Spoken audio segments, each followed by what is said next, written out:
Talk about a crusher. Yes! Oh! Are you kidding me? And gone!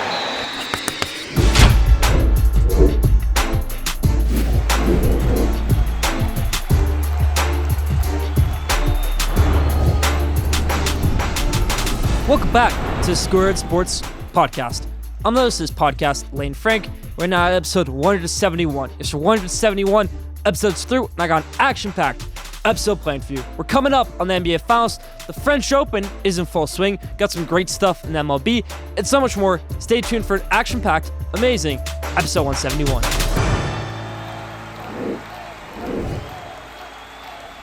Let's start out episode 171. How we always do with our headlines in the NBA. Mavericks taking on the Minnesota Timberwolves, and they got out to a fast start, everybody. Up 3-0 at the time of this recording. They're off to a fast start. Now, can Minnesota come back? I'm not sure, but Dallas on a roll right now. And Boston has already clinched the NBA Finals, only dropping 2 games on the way to the NBA Finals in the whole entire playoffs. Not just that series, the playoffs. 0 games dropped in that series. Incredible stuff right there from the Boston Celtics. They're on fire into the NBA Finals, where hopefully Jason Tatum, Jaylen Brown, Drew Holiday, and company can get it done for an NBA championship, either against Dallas or Minnesota. It's about for the news in the NBA. Now, in tennis, I want to talk about the French Open, everybody. There's nothing to talk about in the NFL, so I'm going to talk about my favorite sport to play. I've got my on-running tennis shirt on right now, the Ben Shelton shirt, you could say. We got a great French Open going on right now. Francis Tiafoe won an amazing first-round marathon match the other day. Rafael Nadal, the king of clay, who only has 3 losses and over 100 wins in his career on clay, ended up losing in the first round to a very, very tough draw. Number 4 player in the world, Alexander Zverev. Now, I think Alexander Zverev might be the number 1 player in the world right now with the way he's playing on clay. Just won Rome, Masters 1000. He's on fire. But some upsets might happen in the French Open. We're going to keep you posted here on Schoolyard Sports. Follow Schoolyard Sports on Instagram if you want even more French Open updates. I'm a tennis savant. This stuff, you got to follow Schoolyard Sports if you want those picks. Now, for the MLB, we got some great news in the MLB and some really tough news in the MLB. What do you want first? The good news or the bad news? I'll start out with the good news. Aaron Judge is on fire right now. Absolutely on fire. The best hitter in baseball. Barry Bonds levels, you could say, for Aaron Judge right now. He is cooking. But the bad news in the MLB is pretty much main competition in the outfield for best outfielder in the MLB. Ronald Acuna Jr., reigning NL MVP, has torn his ACL for the second time in his career. Second ACL. It's tough. It's really tough. I saw someone posting the other day on how Ronald Acuna Jr.'s career has went. 2018, had a pretty good rookie year. 2019, pretty good season. 2020, COVID season. 2021, tore his ACL. 2022, recovering from that torn ACL. 2023, MVP year, and now it's like, oh, another year for Ronald Acuna Jr., right when he was about to make that leap into maybe this guy can be a Hall of Fame level player. He tears his ACL again. Now, Ronald Acuna Jr. has come back from this better than ever. Can we see that again? Now, Ronald Acuna Jr., 26 now, 27 next season, 28 the next season. Still got a lot of time left in his career, Ronald Acuna Jr. Some other really good news in MLB that I know a lot of fans are happy about. Angel Hernandez, the notorious, infamous, worst umpire in the MLB, has retired after over 3 decades in the game. Great stuff right there. Angel Hernandez gone out of the MLB. My New York Mets are pretty much the worst team in baseball. It's sad to see. They choke every game. Every game. The issue I said last year was they were choking too many games because Edwin Diaz wasn't on the team. He was injured, and they couldn't close out games with them because before 2023 season, I think the Mets had a 100 games winning streak where if they were leading past the 9th inning, they won that game. It seems like every time now when the Mets are leading past the 8th inning, 9th inning, they're losing these games where it's Edwin Diaz pitching, Adam Ottavino pitching. This is a good team that isn't clutch. They can't close out games. And it's showing in the win-loss column. It's horrible for baseball and for the Mets. That's about for my headlines. A little bit of a rant right there on New York Mets. It's tough though, everybody. Still more to come on Schoolyard Sports with Lane Frank, episode 171. We're just getting started, everybody.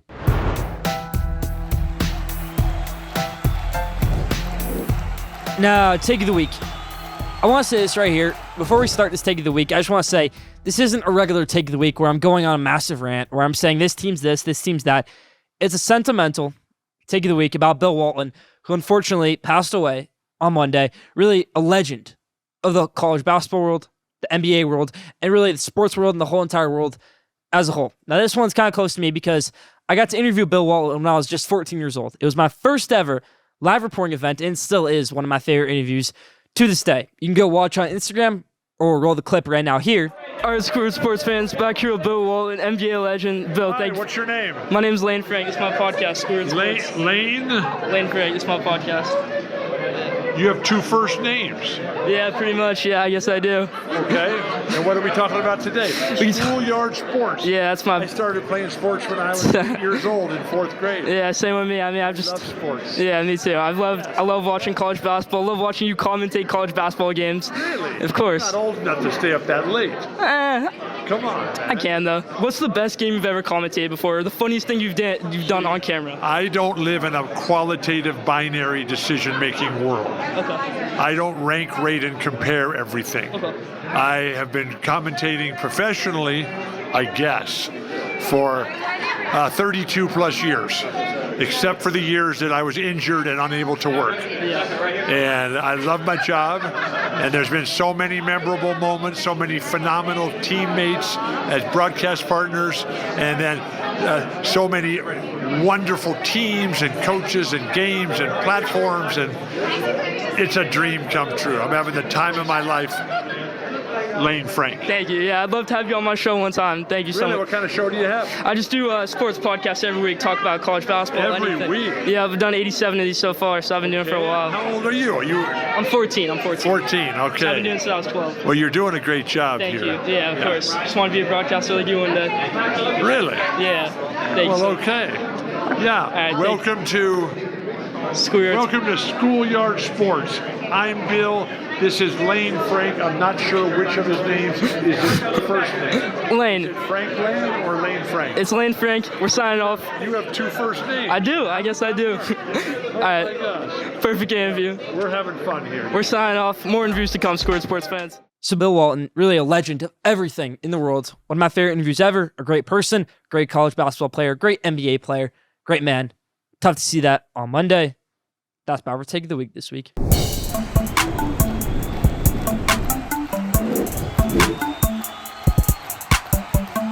Now, top 5. This week's top 5 is the top 5 best ballparks in the MLB.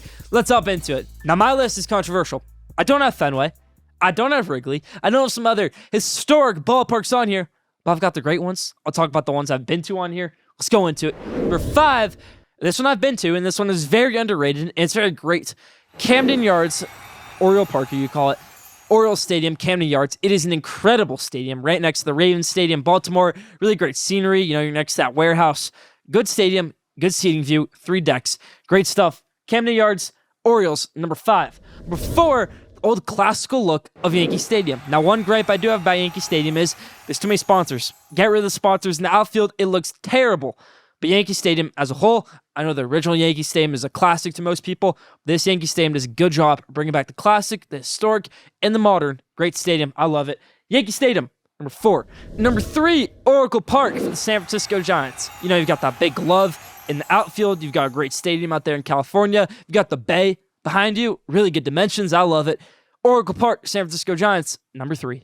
Number 2, one of my favorite ballparks to go to, Petco Park in San Diego. Great seating view, great stadium, really nice mornings if you're going to a day game, and even nice at night, Petco Park. The fans there in San Diego are great location. Petco Park in San Diego is a must-see. Number 2, Petco Park, great dimensions around it. I love it. And number 1, yeah, I'm biased, but I've been here the most, and I love it the most. Citi Field for the New York Mets is incredible, everybody. From the food, to the scenery, to the stadium, to everything, the environment, the fans. Citi Field takes the cake at number 1, and that's about for top 5 MLB Ballparks.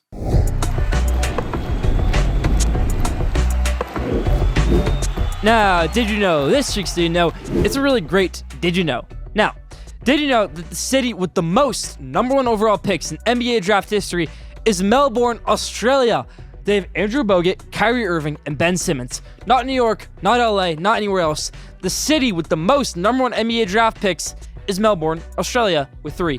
Didn't know that? Leave down in the comments. That's about for Didn't Know this week. Now, my spotlight for this week is on the number 1 player in high school basketball, Asia Dybantsa, who is now transferring to Utah Prep out in Utah. I was given a tip the night before he transferred, and it said, They told me, my source told me, AJ Dybantsa, number 1 recruit in the country, is going to leave prolific prep, Adidas school, to go to Montverde Academy, a Nike school. So I was thinking, okay, I'm going to jump on this, report this. Montverde actually fell through with AJ Dybantsa. I think they wanted AJ Dybantsa, and the deal fell through. So AJ Dybantsa was going to head over to Utah Prep, which my source told me, which was a really big deal because Utah Prep is a very small program. Seems very weird for a top player in the country to be going to play for Utah Prep out in Utah. But I said, okay, put it out there. Next day, AJ Dybantsa announces that he's transferring to Utah Prep. Now, this is the reason why it's my spotlight is A. That was a great tip. Go follow Schoolyard Sports. You want the best source news and analysis. But this is interesting to me because is this influence of maybe NIL very early on in a high school player's recruitment? Maybe a college player, okay, they can get recruited to go to a school because NIL. Maybe the brand has influence in that. You could say Nike, Adidas. That's been around forever. But I think Nike may have played a part in this for AJ Dybantsa to Utah Prep. Why would the number 1 player in the nation, even if Utah is the best program in the country, which they don't, Utah Prep is a lower level program, why would the number 1 recruit want to go play in Utah? It's a boring city. It's not a basketball city. So everybody hated in the All-Star game was there a few years ago. Because Utah, when you think about it. That's why I think maybe Nike, maybe NIL had influence on this decision right here. Now, no disrespect to Utah Prep. Montverde is miles better, in my opinion. The Utah Prep. That's where Cooper Flagg came out of. That's where Cade Cunningham came out of. RJ Barrett. Numerous stars in the NBA have come out of Montverde Academy. Not so much for Utah Prep. So is this a new day and age where maybe we're going to see brands, not just schools, taking over? Recruiting players to high schools, recruiting players to college. That's my spotlight for this week on that. Your thoughts on that in the comments.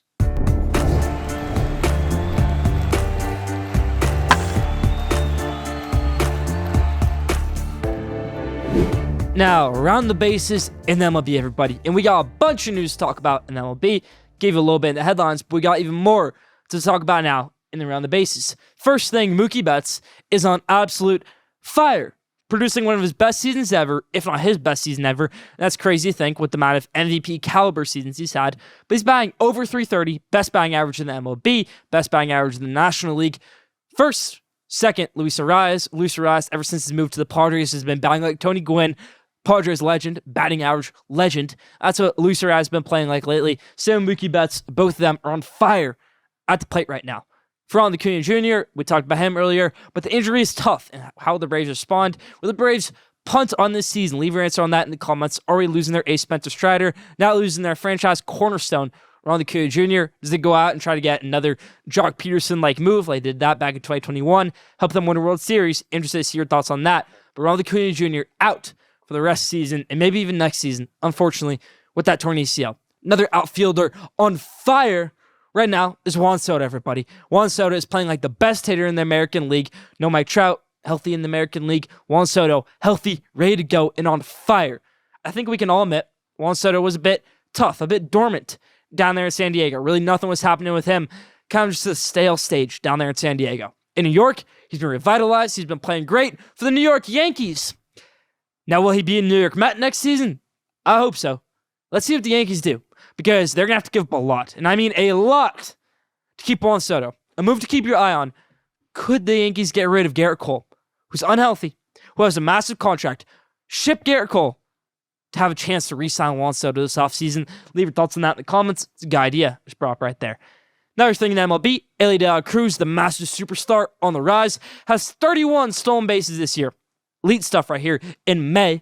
The next guy has 19. Elly De La Cruz is wiping out the competition, running around the bases. All great stuff right there from Elly De La Cruz, MLB's fastest man.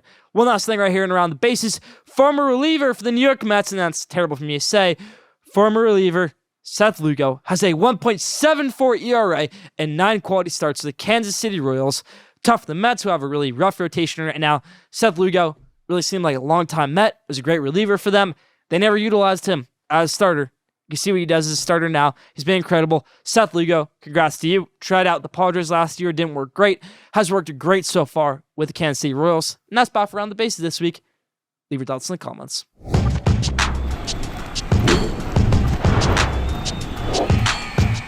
Now, at the buzzer. This week's At the Buzzer is about the James family, LeBron James and Bronny James, and their future plans for this summer, everybody. As we all know, LeBron James is going to be getting drafted this year, and LeBron James has the option to be a free agent if his agent, Rich Paul, kind of releaked saying LeBron James is going to be a free agent no matter what happens. A little bit interesting to think about right there. LeBron James is going to be a free agent. I think he declines that player option. Definitely can go back to LA, but he can also go to another team. Something I find interesting, it might be a little slap in the face of the Los Angeles Lakers, is that Bronny declined every workout except the Lakers and the Suns. That's saying, okay, we definitely are thinking about the Lakers to stay there. If they draft me, I'm staying with LeBron. But the Suns, I don't know the draft order, but if the Suns have an earlier pick than the Lakers, that might win the draft sweepstakes right there. Say the Suns take Bronny James at pick 22, which I think they have. I don't know if the Lakers have an earlier pick than that. If they don't, maybe Bronny says, okay, Dad, come with me to Phoenix. Obviously, Phoenix Suns really want LeBron. Pair him up with Kevin Durant, Bradley Beal, Devin Booker. What a great four-player thing that would be right there. And Bronny doesn't have to play much. But the thing I thought about for the Lakers is all these Laker fans are upset saying, we don't need Bronny. We don't want to draft Bronny. We can keep LeBron on our own. We don't need an extra player on this team. Back in 2020, they had Kostas Antetokounmpo on this roster. Now, Kostas Antetokounmpo did not contribute much to this team. I think the only reason they have him on that roster, it's a theory of law you can get behind, is it was an attempt to maybe get Giannis Antetokounmpo in the later years. Reason why Kostas Antetokounmpo left the Lakers after 2020, they didn't extend him. Giannis signs that 5-year extension with the Bucks. Something to think about right there. Do the Lakers try to do a plan like that with Bronny? The 15th man on the team doesn't always have to play. That's what we might see with Bronny.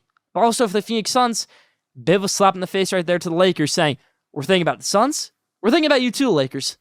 The Suns are definitely on the table. That's about for At the Buzzer this week. What do you think LeBron James will end up doing this offseason?